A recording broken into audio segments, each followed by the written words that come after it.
Ayan at good day na muli mga boss. Ayan, may unit tayo dito na Toyota Vios at dito may dala-dala ng pyesa si sir na wiper motor. Ayan, may halaga pa naman yung pagbili niya dito mga boss. Almost 4K yung bili niya daw dito mga boss. Dahil pinag-ipunan niya pa. Ayan, tapos dinala na dito dahil nga sa hindi gumagana yung wiper niya mga boss. Alam niyo naman, tagulan ngayon. Gamitin yan. Kaya almost 2 weeks niyang di nagamit yung sasakyan mga boss dahil nga maulan. Ayan, kailangan niya yung wiper, hindi gumagana. Kaya nung nakapag-ipon na si sir, ayan, dinala na dito. Yung sasakyan niya, hindi niya napacheck dito. Kaya ayan mga boss, ayan, babaklasin na natin yung wiper motor. Ayan, kailangan muna natin tanggalin yung mga wiper blade na to mga boss. Ayan, may dalawang 14mm lang yan mga boss. Ayan. Nung natanggal na natin yung mga lock at bolt niya mga boss, nut, ayan, pwede na natin tanggalin yung mga wiper blade. Ganun lang yung procedure niyan mga boss sa pagbaklas ng niya, wiper blade. Ayan, dito mga boss, matagal daw na tenga to mga boss, gawa ng wala pang budget si sir sa pagbili ng wiper motor. Kaya dito, ayan, check up natin kung talagang wiper motor nga ba yung talagang sira niya mga boss. Ayan, nung natanggal ko na yung mga wiper blade, dito naman tayo sa mga ayan, ayan, sa mga clip na yan mga boss, may dalawang clip yan, kabilaan. Dulo-dulo lang yung mga clip niyan mga boss. Ayan, pag natanggal nyo na yan, dalawa lang yan mga boss. Ayan, dito naman tayo sa side.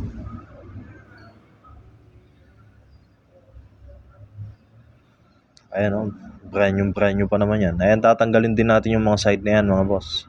Side cover niya. Para matanggal natin ang buo yung niya mga boss. Yun, yung saluhan niya, hindi ko alam yung pangalan niyan mga boss. Tatanggalin natin yan, dalawang yan. Kasi madalas mga boss, pag kami nakaka-encounter kami ganito, hindi naman laging sira, lalo na may kabaguhan pa yung kotse na to mga boss. Medyo modelo pa to. Kaya nagtataka kami, may dala-dala ng wiper motor agad. Yan, sabi namin, check muna natin. Ayan, kung mapapansin nyo mga boss, ayan, observe nyo, ayan, nadaga. Nalusaw na nga yung daga dyan mga boss. At yun yung problema mga boss, ayun. Ayan, nakagat ng daga. Yung pinaka-sensor niya mga boss ay sakit. Kaya hindi gumagana yung wiper motor niya mga boss. Hindi nag-wipe. Ayun lang yung pinaka-problema niyan mga boss. Ayan, dito tatanggalin natin, may dalawang 10mm yan mga boss. Dalawa lang yan para mahugot natin yung pinaka-buong assembly ng wiper niya. Wiper column niya, ayan. Tatanggalin na natin mga boss. Ayun, nalusaw na yung daga Pinamahayan ng daga, kaya yan, nakakagat-kagat yung niya, mga wire niya. Ayan mga boss, dati na rin palang na-repair to. Ayan kung mapapansin nyo. Iba-iba na yung kulay ng mga niya.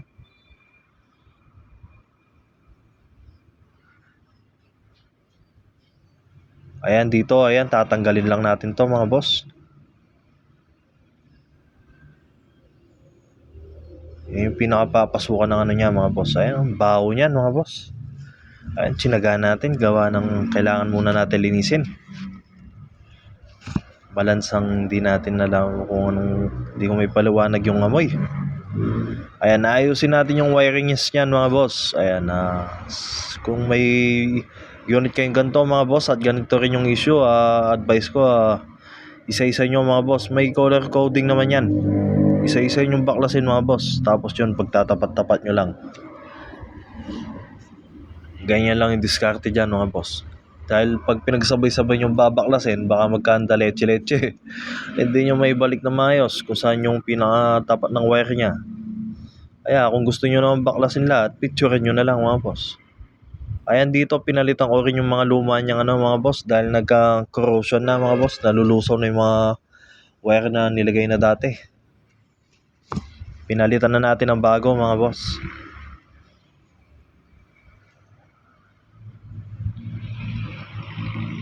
Ayan, pinagtitape ko lang dito mga boss para subukan natin kung nalalaban at goods pa yung wiper motor niya. Dahil nga may presyo to mga boss.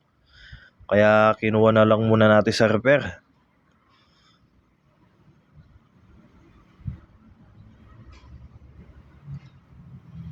Ayan, nang natapos na natin ma-repair yung mga ano niya mga boss, ayan, pinagtatanggal natin yung mga luma niyang nilagay na ano, mga wire mga boss.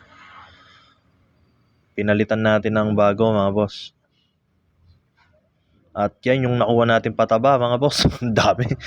Daming pataba ng daga.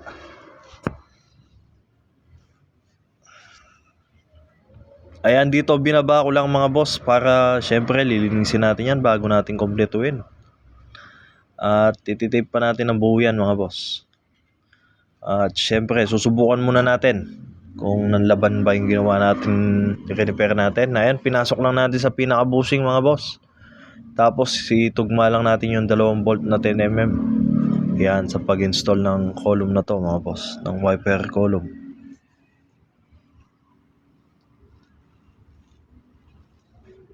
Ayan, huwag nyo kakalimutan lagay yung socket mga boss. Kahit huli na lang ilagay yung socket, goods naman yan.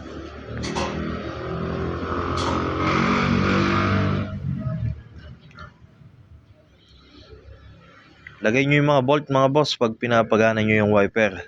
Dahil medyo mapuwersa yan mga boss, baka pipalantik yan sa salamin.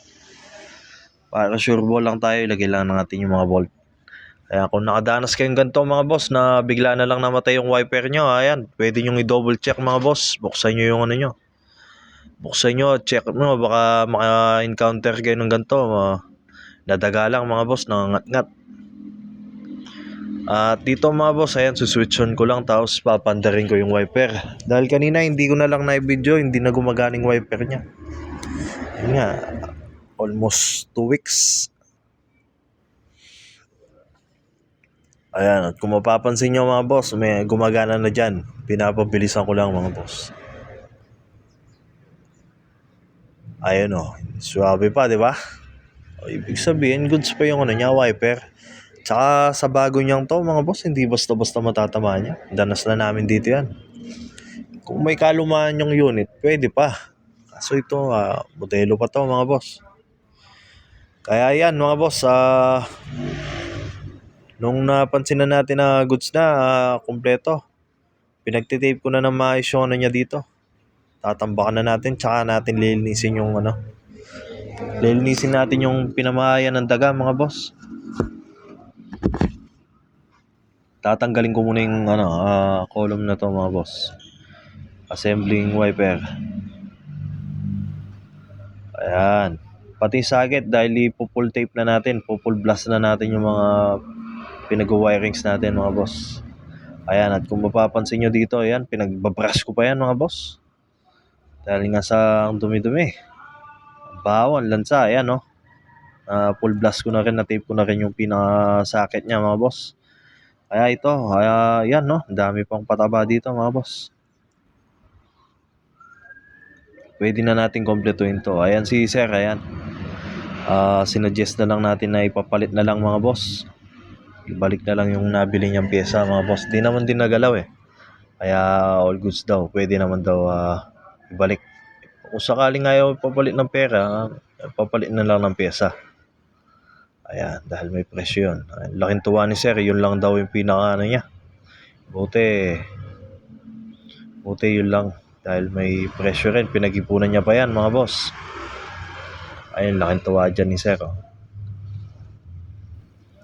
Ayan, at dito all goods na mga boss. Ayan, swabe na dahil sinubukan lang natin. Baka hanggang 3 pitik lang to mga boss. Hindi na gumana. Ayan, naka 5 pitik na, okay na. At dito yan, makumpleto na tayo mga boss. Pwede na natin balik yung mga pinagbabaklas natin. Mga copper na to mga boss.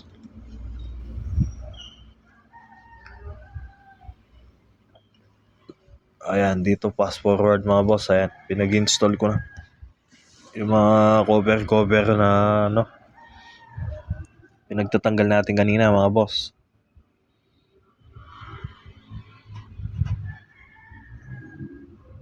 Make sure nyo maibalik nyo na maayos yan mga boss. Dahil dyan dumudugang yung tubig. Tubig ulan ba? Dyan dumadaloy, dumudugang. Ayan, nung na natin, lalagay na natin yung 2 clip. At yan, balik lang natin na maayos. Ayan, kaya kung may unit kayong ganyan mga boss, double check nyo muna bago nyo dalhin sa talyer mga boss. Dahil dito, alam nyo naman, may presyo yung pagpapagawa. Bago kayo bumili ng pyesa, lalo na kung medyo modelo pa yung unit nyo mga boss, i-double check nyo mga boss. At kung sakaling dun nga sa wirings, ayan, pwede nyo idala sa mga trusted mechanic nyo mga boss. Ganun yan.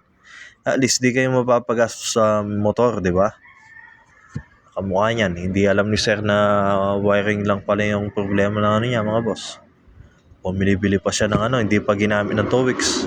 Dahil nga sa nagtutuloy-tuloy yung ulan dito mga boss. At yan, wag natin kakalimutan higpitan ng maayos yan, yung mga 14mm na bolt nut ng wiper blade mga boss. Dahil pag di masyadong maigpit yan, medyo papalya-palya yung ikot ng natin, galaw ng wiper blade natin.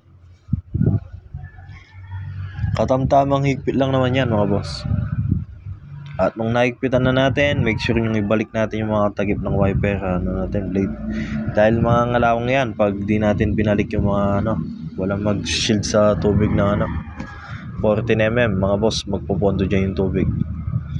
At dito ayan, papasubok lang natin kung kumakayod na mga boss, kumakayod na. Ayun, all goods. Problem solved mga boss. Ayun, hanggang doon lang mga boss. Sana nakakuha na nyo ng ideya. At yun, salamat sa panonood mga boss. Ingat po kayo palagi. God bless.